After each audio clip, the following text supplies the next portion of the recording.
안녕하십니까. 이 시간에는 청나라는 왜 조선에게 독립을 주었을까? 이건 이제 이 테마를 잡았는데 요즘 인터넷에도 많이 떠 있더라고요. 예, 그래서 여기에 대해서 좀 언급을 좀 할까 해요. 자, 이제 결론부터 말하면 그 이거는 좀 더 조사가 돼 봐야 돼요. 그러니까 왜냐면은 그 25사는 청나라 역사는 빠져 있죠, 그죠? 물론 26사 나온다 그러는지 모르겠는데 어쨌든 그 당시 그 좀 공부가 돼야 된다. 예.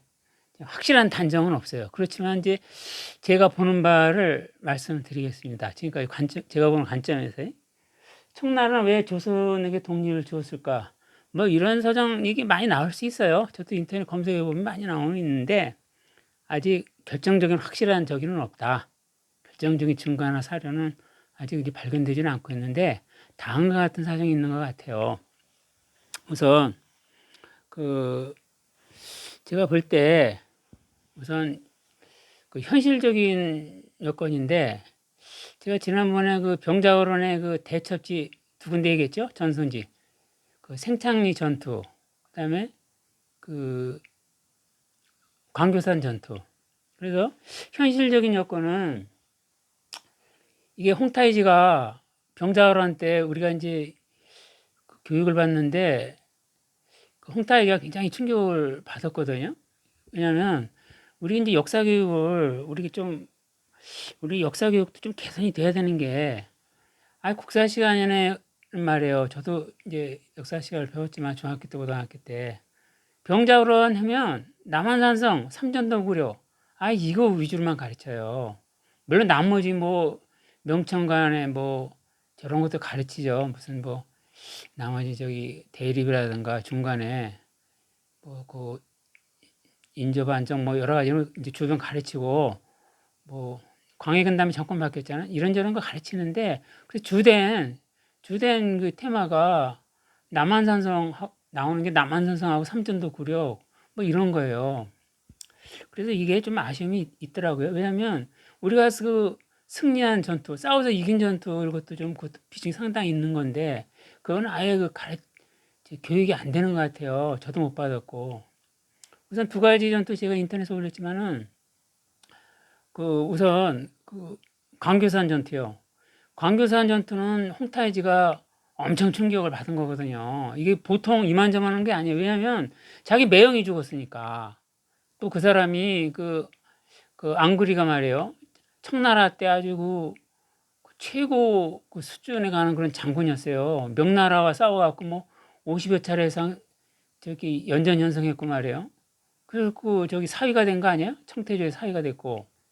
그런데 그 광교산 전투에서 그 전사했다고요. 저 그때 그 광교산 전투의 영웅 김준영 장군이죠. 그 희야에 그 박의 부장이 쏜 그 조청에 맞아 그 전사했고 그다음에 힘들었고요 당시에 그 용인 지역에서 한 5천여 전후 이쪽으로 해서 지방에서 올라오는 그 군항병 이걸 갖다 막 저지할 목적으로 이렇게 배치된 모양인데 왜냐하면 그 남한산성을 포위하고 있었는데 그걸 차단해야 되니까요. 예. 그런데 이제 거기 광교산에서 진을 치고 있으니까 가깝거든요.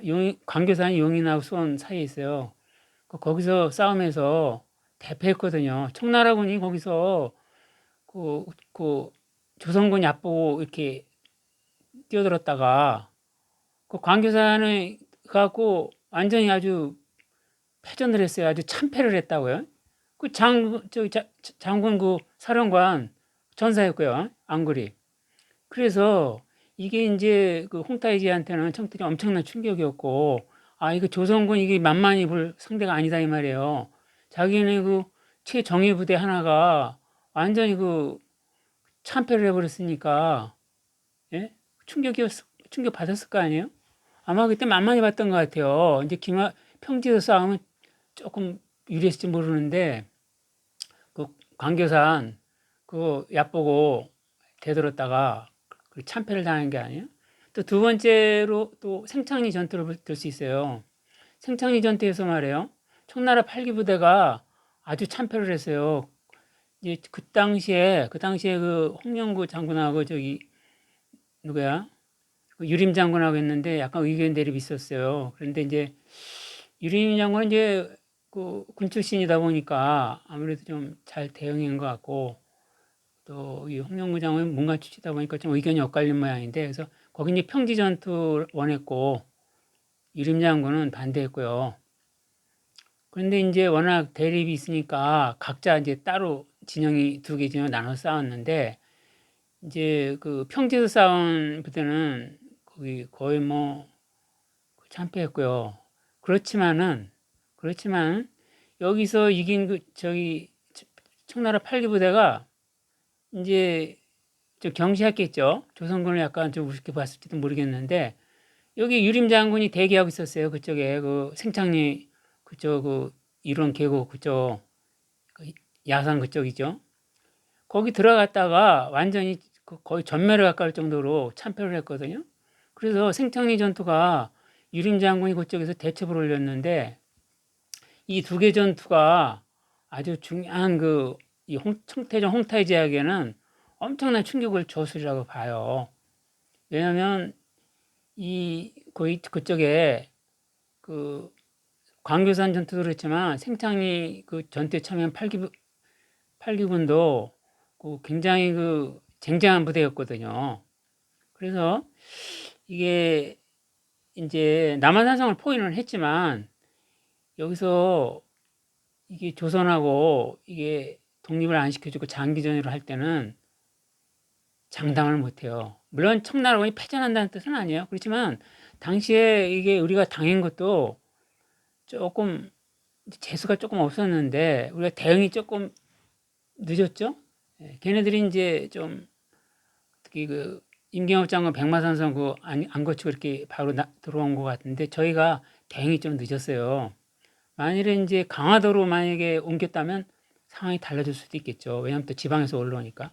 그래서 광교산 우리가 전투에서 승리한 건 그 수도에 있는 정규군이 아니에요. 지방에서 저기 군사 모아가지고 군항 배우는 부대들이 주로 이루어졌는데 거기서 그 안구리 부대를 갖다가 거기 경멸을 시켜버렸거든요. 거기서.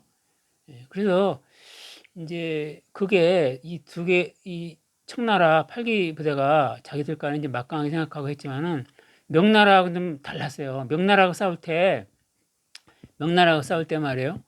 그 우리나라 그 생창리 전투나 광교산 전투처럼 그렇게 아주 무참하게 이렇게 패배하지는 않았거든요.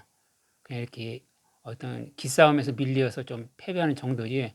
영원성 전투도 마찬가지지만 저 누르같이 청태저고 영원성 전투도 그때 갔다가 저기 명나라군이 포를 하도 쏴대고 그래서 조금 부상을 입은 것 같은데 거기서 밀린 거지 참패한 건 아니에요. 참패는 아니거든요.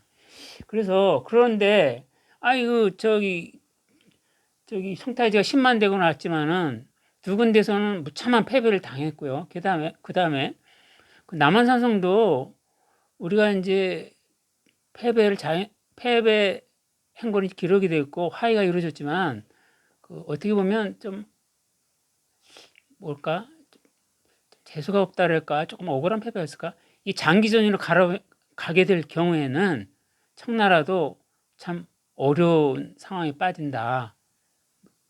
이렇게 아마 예상이 되었다고 봐요. 예를 들면 홍타이지가 그 추운 겨울이었거든요. 10만 명을 이끌고 가는데 10만 대병인데 그 추운 겨울에 말이에요. 장기전으로 가게 된다? 그거 쉽지 않거든요.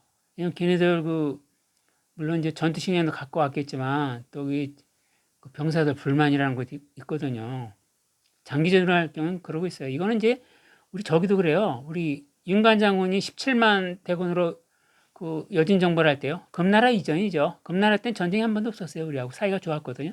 근데 그 전에 하도 걔네들이 국경 소란을 피우니까 17만 대군으로 저기 여진 그쪽에 정벌 나갔을 때도 그게 이제 오래 못 간 이유가 구성 차지고요. 그 병사들이 너무 오래 추위야 이런 거 지치고 또 힘드니까 고향으로 가고 싶어하는 사람들도 많았고 이런 것도 좀 작용 좀 했거든요. 우리가 구성을 돌려줄 때도 마찬가지로 홍타이기도 그 10만 병 잃고 왔지만 아이고 조선 땅에서만 10만 명이 발이 묶여 있단 말이에요. 자기도 난처해요. 명나라하고 지금 대립하고 말이에요. 그 심양 거기 수도를 텅 비워놓고 와 있는데 여기서 오래 발이 묶이면 곤란하지 않나. 그래서 현실적인 여건이 있었다. 두 번째는 그 청나라가 그 신라 김씨 아니에요? 예. 금나라 황실 후예로 좀 보여지는데 우리 저기 금나라 황실이 우리 안동호 시조 권영의 후손이라는 건 이미 제가 말씀드렸고요. 청나라 황실도 신라 김씨 확실하고요. 그것도 현재로 사료를 보면 금나라 황실 후예로 보여져요. 그렇기 때문에 자기네가 신라 김씨인 거 알기 때문에 또 저 금나라 땅 그랬죠? 부모님의 나라. 고려는 부모님의 나라라고 그랬어요. 그러니까 청나라 황실도 뭐 걔네들이 역사 모르겠어요. 저 청태조 지식인인데 그러면 굳이 이렇게 거슬러 올라가면 자기네 그 조상의 나라나 마찬가지인데 굳이 뭐 조선을 그냥 굳이 자기가 직접 독립을 말해 빼앗고 직접 다스려야겠다. 굳이 그럴 필요까지는 없죠. 만주 땅도 넓고 그런데 말이에요. 중원도 있고 그런데 뭐 그런 측면도 있지 않았을까. 두 가지 측면을 제가 봤는데요. 하나는 현실적인 여건, 두 번째는 그런 어떤 역사. 근데 이거는 다 추정이에요. 추정인데 저는 그 먼저 언급한 거 현실적인 여건 이게 좀 많이 좀 작용했으리라고 봐요. 왜냐면 그때 의사결정을 하는 것은 저 홍타이지 아니겠어요? 청태종. 그런데 자기 매형이 전사했고요. 매형이 전사한데다가 두 군데서 있잖아요. 생창리 전투하고 거기서 참패를 했거든요. 그러면 다른 데서 참패하지 말라는 법은 없어요.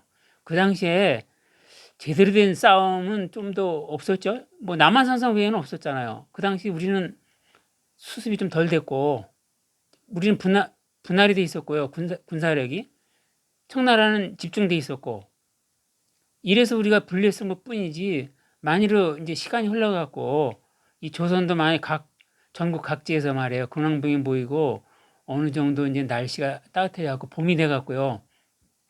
이제 체제가 이제 정비가 되면은 또 굉장한 그 타격을 받을 수도 있거든요. 그러니까 그 아마 그 현실적인 여건은 뭐죠? 조선군이 생각보다 강군이었어요. 만만치 않았던 거예요. 만만치 않았다. 왜? 사실 선제 기습을 당했잖아요, 우리가. 예? 이 전쟁에서 이 선제 기습이라는 게 굉장히 중요한 거 아니에요. 근데 선제 기습을 당한 상황에서도 생창리 전투하고 광개선 전투에서 참패를 했거든요. 그래서 우리가 생각보다 이 병자호론에 대해서 좀 더 이렇게 좀 연구가 돼야 될 것 같아요. 일방적인 그 참패냐, 과연. 그리고 그 당시에 포위만 돼 있을 뿐이지 지방의 군사력은 여전히 또 저기 했거든요. 살아 있었거든요.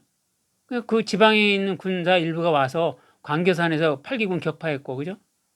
또 생창리 전투도 그 지방구 평안도 그쪽 이끌고 내려왔잖아요. 유림 장군이. 거기서 8기군 격파했잖아요. 그죠?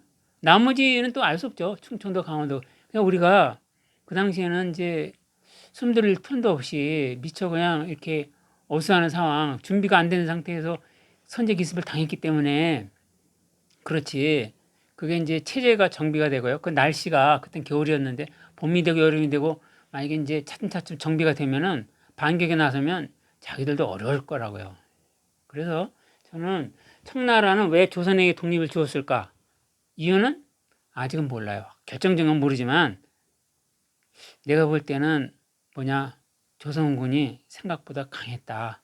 만만치 않다. 명나라하고는 상대가 명나라와는 다르다.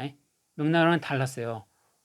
그 막강한 그 최정예 부대인데 그 중에서도 그 선봉 부대 할 정도로 그 강력했거든요. 거기 특히 저기 앙구리 저기요 부대가.